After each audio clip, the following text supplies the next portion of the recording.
बरसात की एक रात थी। गांव की टूटी फूटी झोपड़ी में मिट्टी की दीवारों से पानी रिस रहा था। एक कोने में पुराने बिस्तर पर बैठी थी सरस्वती देवी, 70 साल की दुबली पतली और झुकी हुई महिला। चेहरे की झुर्रियों में मेहनत की दास्तानें थीं। आंखों में इंतजार था, उस बेटे का इंतजार जिसे उन्होंने अपनी हर सांस में पाला था। सरस्वती देवी अक्सर याद करती वो दिन जब उनका बेटा मोहन छोटा था। भूख लगी तो वो खुद भूखी रहकर उसके लिए रोटियां बनाती। गर्मी की तपती दोपहर में खेत जोतती, सिर्फ इसलिए कि बेटे की पढ़ाई रुक न जाए। उनके सपनों का एक ही मकसद था, मेरा बेटा बड़ा आदमी बने। समय ने करवट ली। मोहन शहर गया, पढ़ाई की, नौकरी पाई, फिर बिजनेस शुरू किया। देखते ही देखते वो कारों में घूमने वाला, हवाई जहाज में उड़ने वाला और बंगलों में रहने वाला अमीर आदमी बन गया। मगर इस सफलता ने धीरे धीरे बेटे और माँ के बीच एक दीवार खड़ी कर दी। अब सरस्वती देवी गांव में अकेली थी। उनका घर कच्चा था, छत से पानी टपकता था। खाने को मुश्किल से 2 वक्त की रोटी जुटती थी। गांव वाले कहते, कैसा बेटा है, लाखों करोड़ों कमाता है, मगर माँ को यूं अकेला छोड़ दिया। वो चुप रहती, बस इतना कहती, शहर की जिंदगी बहुत व्यस्त होती है, बेटा व्यस्त होगा। असलियत ये थी कि बेटे ने उन्हें अपने साथ रखने से साफ मना कर दिया था। उसकी पत्नी कहती, अरे बुढ़िया को रखकर हम क्या करेंगे, नौकरानी रखेंगे तो काम करेगी, सास को रखेंगे तो झंझट बढ़ेगा। और बेटा भी चुप रहा। मोहन के बच्चे आरव और काव्या जब जब छुट्टियों में गांव आते, दादी से लिपट जाते, दादी आपके हाथ की रोटी चाहिए। शहर में सब कुछ है, पर आपके बिना सब अधूरा है।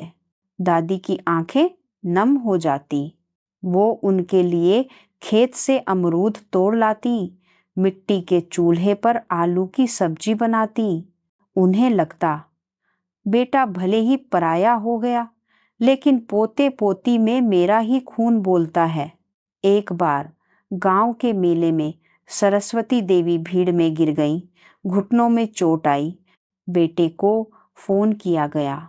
उसने कहा, माँ अभी मैं विदेश की फ्लाइट में हूँ, टाइम नहीं है, दवा इलाज गांव में ही करा लो।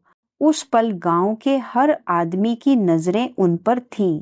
लोगों ने ताना दिया, माँ के लिए बेटा नहीं, पैसे ही सब कुछ बन गया है।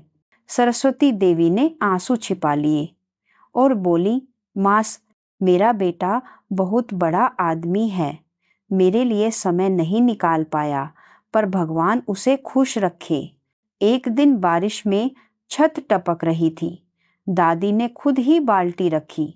पोती काव्या रोने लगी, दादी पापा के पास इतना पैसा है, वो आपके लिए नया घर क्यों नहीं बनाते। दादी ने उसके सिर पर हाथ फेरते हुए कहा, बेटा घर ईंट और पत्थर से नहीं, रिश्तों से बनता है। अगर रिश्ते ही टूट जाएं तो महल भी अधूरा है। उस दिन बच्चों ने मन ही मन ठाना, जब हम बड़े होंगे दादी को अकेला नहीं छोड़ेंगे। समय बीता। सरस्वती देवी की तबीयत और बिगड़ने लगी। डॉक्टर ने कहा, इन्हें आराम की जरूरत है, देखभाल की जरूरत है। बेटे को खबर दी गई।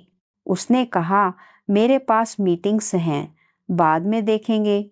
मगर उस बाद में ने कभी आना नहीं था। एक रात जब बरसात तेज थी, सरस्वती देवी ने अपने पोते पोती का हाथ पकड़कर कहा, बच्चों याद रखना, माँ बाप को कभी अकेला मत छोड़ना। दौलत से बड़ा होता है अपनापन। और फिर उनकी सांसें धीरे धीरे थम गईं।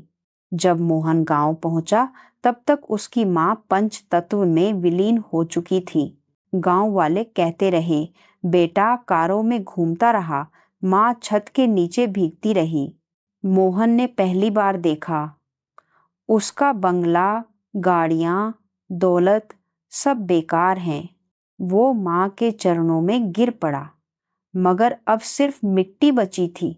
आरव और काव्या ने पिता से कहा, पापा, आपने हमें सब कुछ दिया, गाड़ियां, खिलौने, विदेश यात्राएं, मगर सबसे कीमती चीज छीन ली, हमारी दादी का साथ। मोहन का सिर झुक गया। उस दिन उसे एहसास हुआ, धन की असली कीमत तब समझ आती है जब रिश्तों को खो दिया जाए।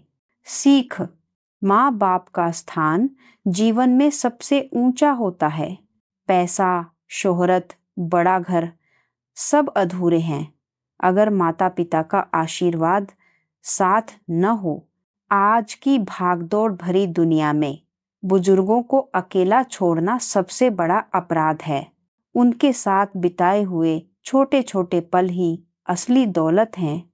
दोस्तों, कमेंट में बताएं, अगर आप मोहन की जगह होते और आपकी माँ अकेले ऐसे संघर्ष कर रही होती तो आप क्या करते? ऐसी ही दिल छू लेने वाली कहानियाँ सुनने के लिए वीडियो को लाइक करें और चैनल को सब्सक्राइब करें।